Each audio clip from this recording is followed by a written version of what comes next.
Well, welcome back to the channel, everybody. We are in the Airstream. This is a 2024, I believe, right?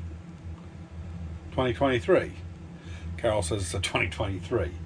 We bought it in 2024, so it was a leftover, I guess. But anyway, it's a 25 front bed, got the twins, and it does not have a hot water loop in it from the factory. Not many of them do. And yesterday we took out this, well, it's right there, and it does pick up a little hard after the screws because there are some little brads they drove in. They all pulled out but that one. They had a couple here, but when we put it back in, we'll put the screws in the same holes and it'll be fine. But this piece of PEX right here, this extra one, has two pieces of wire connected to it. And if you start right here with all this stuff out, I took one shot, went all the way up. I had a piece of tape catch behind the drawer. I looked in with a flashlight, gave it a little wiggle, pulled it up the rest of the way, and yeah, it went through there the first shot. I couldn't believe it. So anyway, we've got our red is going to be hot. We've got plenty of it back here. The black is going to be the ground, which there isn't a lot, but there's enough. It'll get up here to where we need to ground it. And I'm actually going to see if this right here is a ground. If this is grounded, it may not be though, but I'll figure out where the ground is eventually. I can ground in here, but I just ground right there if I could. Of course, this big wire right here is ground. But anyway, that could be for the 110. But going to be a simple fix. We're going to, this is the outgoing, which has all the T's on it that go to all the, you know, shower and different things. We're going to cut it off right here, and we're going to cut this one off into it. This one has no T's in it. It just goes up to the other end, which I'll show you in a minute. And then we're going to take the one that normally is outgoing. We're going to come out and we're going to come back on that one. And that is going to feed into this cold water supply. So when you turn the pump on, it will circulate water through this tankless hot water heater, and it will think that it's got water. Well, it will have water flowing through it because that's really what makes it operate. It has to pick up the flow of water. So going to be simple on this end. We're going to hook this to this red, take that red, hook it to this white. Done. We don't have to worry about any of the T's, any of the water inlets. It's all still good. And we won't be heating anything in that white line over there, only just this very end to go into the furnace. There may be a little bit of a carryover as it's going through the loop, you know, just turbulence. It might warm up a little bit of that, but it ain't going to hurt nothing. Technically, you probably should have a check valve there to make it isolated, but I'm not going to bother. As soon as you start using water of any type, it's going to be coming in them other lines and coming this way, especially if you use hot water. So I'll show you the other end. You take out these two drawers. I'm not gonna, because they're just laying in the back on the fender well.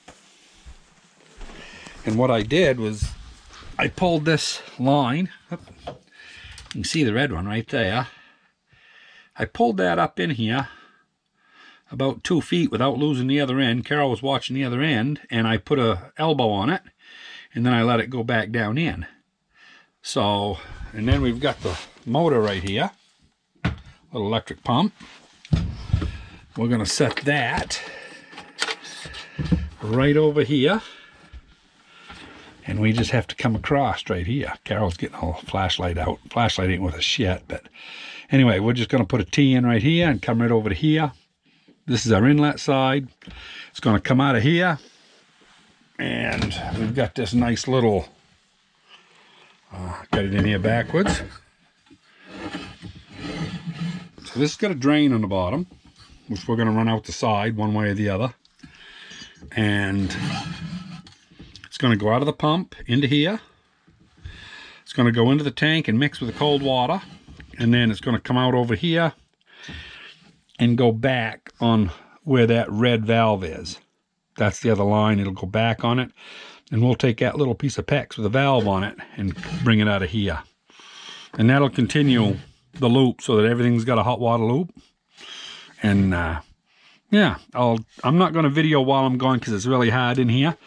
But I'll get a few things done and I'll show you the progress. And yeah, we'll get her done.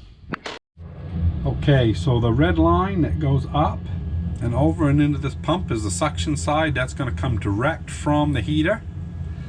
Then we're going to come out on this side, and this black fitting right here, go through, come back out here, and go back into this red line there that originally was the feeder. Now it's going to be the return. And I'm going to reach in there and cut that about midway. I want to be able to have enough length that I can get to it. I'll bring you back and show you what I get done. Okay, you can see it goes up this one right here. Goes into the pump, comes out of the pump. Well, I'll get to the front.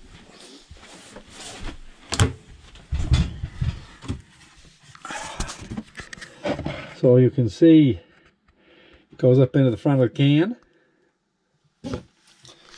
That fills the can. This is the only hot water reservoir we have. Then it comes out of the can here on the top. We had to drop down. The one that they had came in just above that opening. So we had to come up in the air to get to the top up here. Couldn't find any of these here with a 90. But anyway, it's all right. So, and that goes back. And all of our tees that come off of a hot water line that goes to our fixtures, they come off of that line. So when we want to take a shower, we just got to turn the switch on, which is going to go right here. All the wiring I don't have wired up. But this end here is plumbed. This is for your sink, for your hot. So now this thing will be full when Carol wants to do dishes. She'll have hot water right there instead of having that, you know, because you can't wash dishes in this thing with hot water unless you're just running this thing all the time. So this should give a reserve, you know. Believe it or not, we bought 10 elbows and I thought it would be plenty. And we haven't even started hooking this together. And we need a T and an elbow and a straight connector. So I got to go upstairs and look, see what else I got. I may have the stuff to put it together, I may not. Okay, the plumbing connections are all done on this end. I did have to shorten this line. It was right over here where this other one is.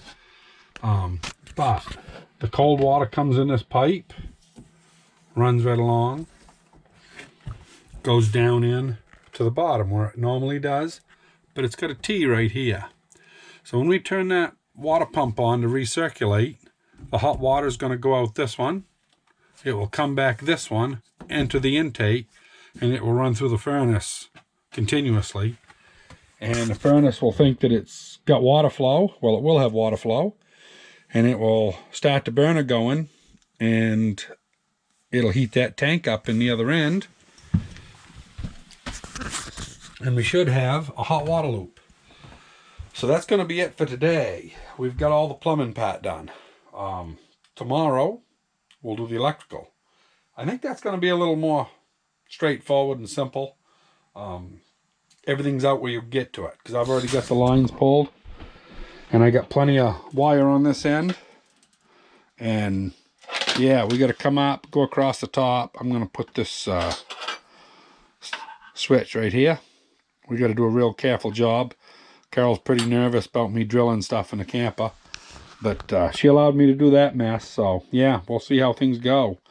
And I did pick up 2 gallons. I'm going to pressurize stuff when we get done. And we'll see how it works. So anyway, this is part 1. So keep safe, everybody, and we'll see you on the next one.